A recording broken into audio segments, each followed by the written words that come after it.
Assalamualaikum warahmatullahi wabarakatuh. Saya di sini akan menjelaskan tentang analisis audit sistem informasi berbasis COVID-5 pada domain Deliver Service and Support atau DSS dari audit sistem. Pertama, perkenalkan, nama saya Alvan Indra Kusuma. NIM saya 1910802000273. Latar belakang pada analisis tadi yaitu untuk mengaudit domain Deliver Service and Support atau DSS dengan kondisi tata kelola TI PT Telkom yang diaplikasikan pada produk SIM-BL. Nah, dari latar belakang ini PT Telkom itu memiliki sebuah sistem informasi manajemen bina lingkungan atau SIM-BL tadi, yang mana ini akan menjadi penyaluran dana publik dari unit Community Development Center atau CDC PT Telkom. Nah, di sini kita ada dua teknologi informasi, yaitu yang pertama adalah COVID-5 dan ITIL. Nah, pada pemilihan dua sistem teknologi atau teknologi informasi tadi, PT Telkom itu sedang memakai teknologi informasi yaitu COVID-5. Karena COVID-5 di sini terpilih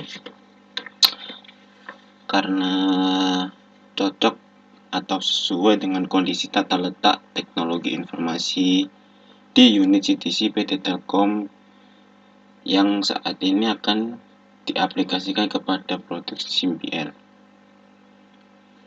Nah, alasan PT Telkom mengevaluasi COVID-5 yaitu akan saya jelaskan pada slide berikutnya. Nah, pertama, pengertian dari COVID-5. COVID adalah sekumpulan dokumentasi best practice untuk IT governance yang dapat membantu auditor, user, dan manajemen. COVID-5 adalah COVID yang memiliki, berarti COVID-5 itu adalah COVID atau sekumpulan dokumentasi yang memiliki 5 prinsip besar. Nah, ini adalah prinsip dari COVID-5. Yang pertama yaitu covering the enterprise end-to-end. Yang kedua, applying a single integrated framework. Yang ketiga, enabling a holistic approach. Yang keempat, separating governance from management. Dan yang kelima, meeting stakeholder and needs. Nah, dari 5 prinsip ini, yang pertama itu meeting stakeholder needs. Nah, di sini penjelasan dari meeting stakeholder needs yaitu saat kita melakukan evaluasi atau melakukan pembahasan yang mana kita itu memiliki kebutuhan yang diinginkan. Itu penjelasan dari prinsip COVID yang pertama. Lalu yang kedua adalah covering in the enterprise end-to-end.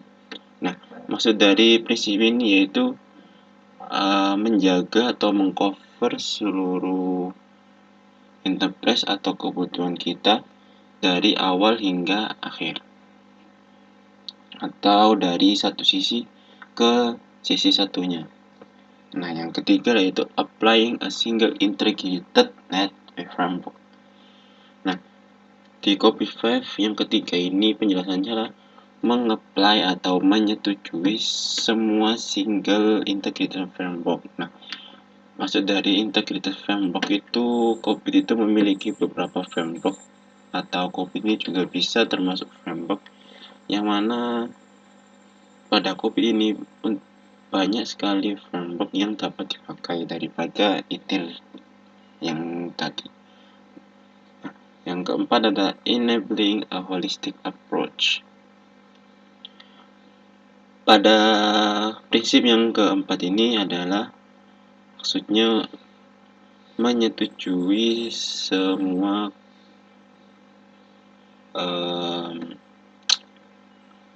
prinsip atau penjelasannya itu ya seperti tadi. Jadi prinsip yang dimiliki COVID ini sangat kuat. Lalu yang kelima yaitu separating governance from management. Maksud dari separating governance itu kayak pengaturan tata letak dari manajemennya itu bagus. Itu dia prinsip dari COVID-5 yang saya pahami. Nah, yang setelah itu pengertian dari Domain Deliver Service Support atau DSS. Nah, DSS ini adalah salah satu framework dari COVID-5 yang mana menitik beratkan pada proses pelayanan TI atau teknologi informasi dan dokumen teknisnya meliputi hal keamanan sistem, kesinambungan layanan, pelatihan, dan pengelolaan data yang sedang berjalan. Nah, karena pembahasan tadi mengenai DSS, nah ini cocok sekali dengan sistem informasi yang dimiliki oleh PT Telkom, sistem SIMBL tadi yang dimiliki oleh PT Telkom.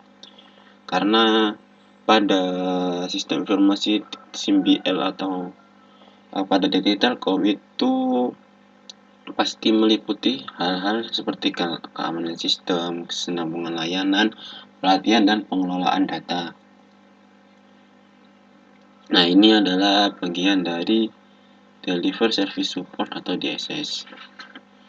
Nah, pada bagian yang pertama itu ada Manage Operational. Nah, pada Manage Operational ini itu berarti operasinya itu termanage. Lalu yang kedua itu Manage Service Require and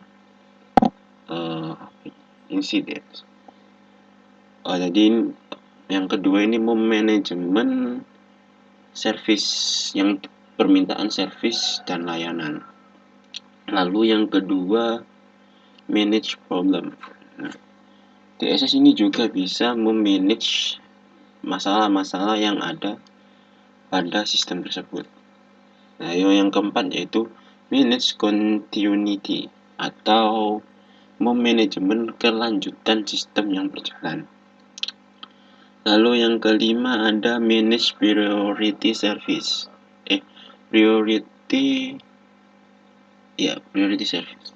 Yang mana memanajemen prioritas service atau prioritas layanan yang dilakukan oleh sistem tersebut. Dan yang terakhir yaitu manage business process control.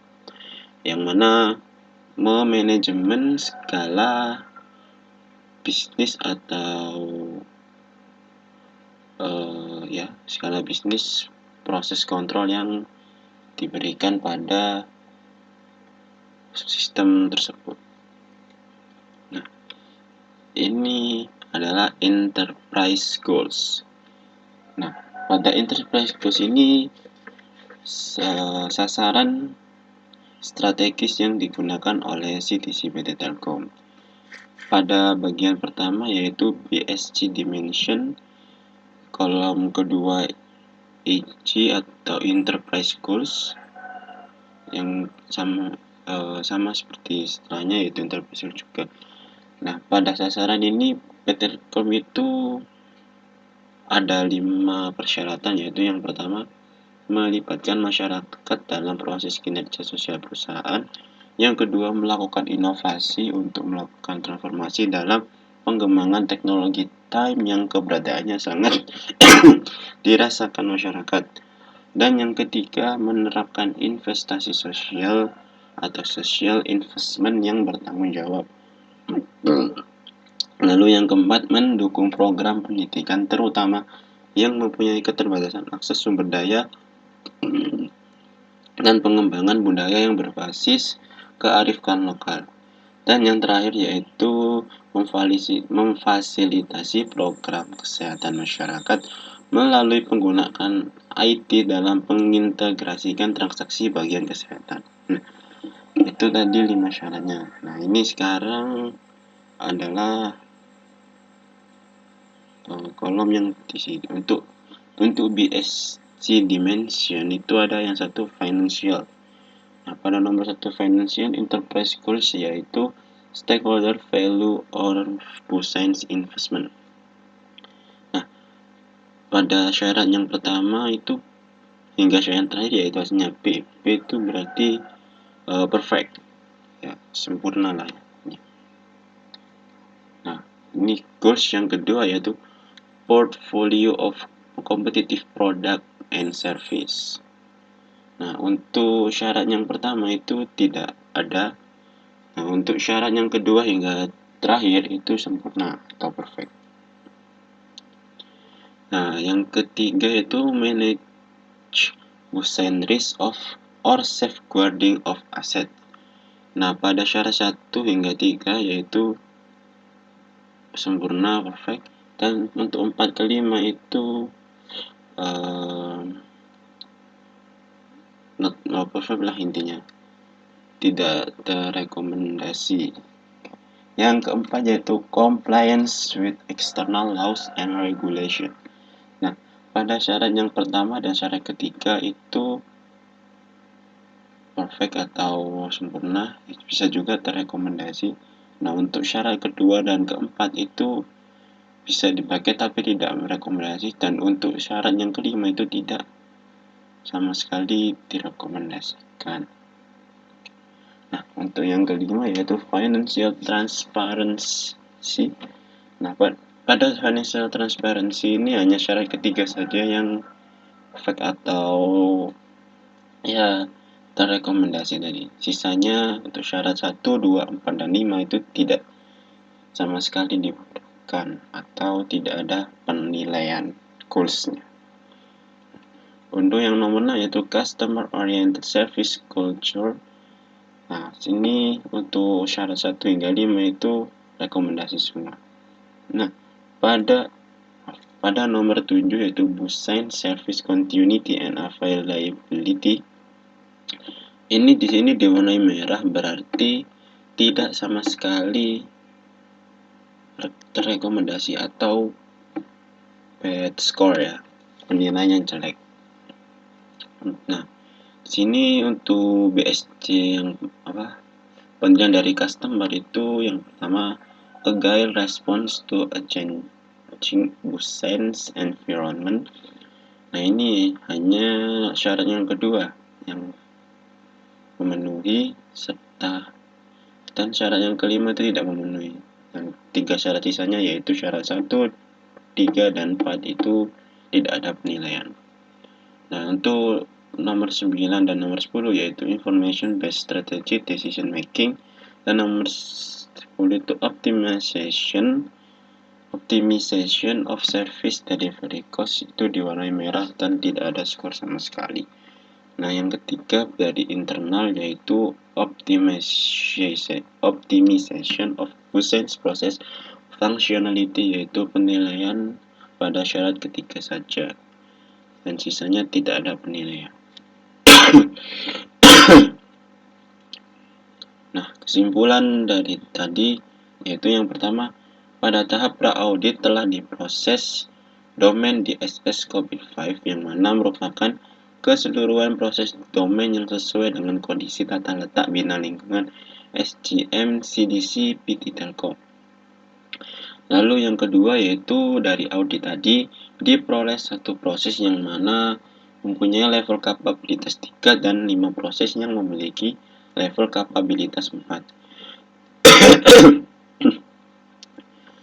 Lalu yang ketiga yaitu level capability keseluruhan yang diperoleh berdasarkan keseluruhan, maksudnya ini berdasarkan keseluruhan penelitian atau evaluasi tadi, rata-rata adalah 4 level capability.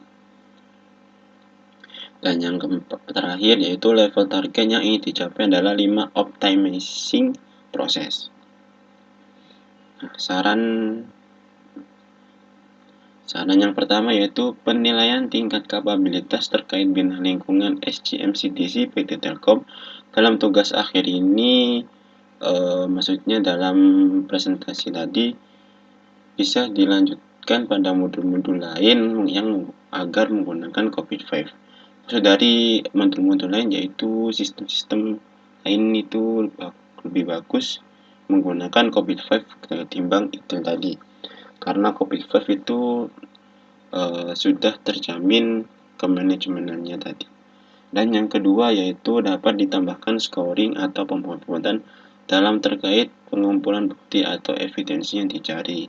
Untuk memperjelas pemberian dokumen, maksudnya tadi pada penilaian seperti enterprise goals itu sebaiknya menambahkan skor-skor agar lebih terrekomendasi lagi dalam pemakaian pada sistem. Nah, untuk yang terakhir yaitu metode dalam perhitungan validasi dan penentuan level capability tiap aktivitas dapat dilakukan dengan metode yang berbeda agar semakin baik lagi penilaian level capability yang akan dilakukan pada proses evaluasi atau audit tadi. Oke, sekian dari saya. Mohon maaf bila ada kesalahan kata atau kekurangan, ya karena saya masih belajar lagi untuk audit system. Ya, thank you so much and arigatou gozaimasu minasan. Bye bye.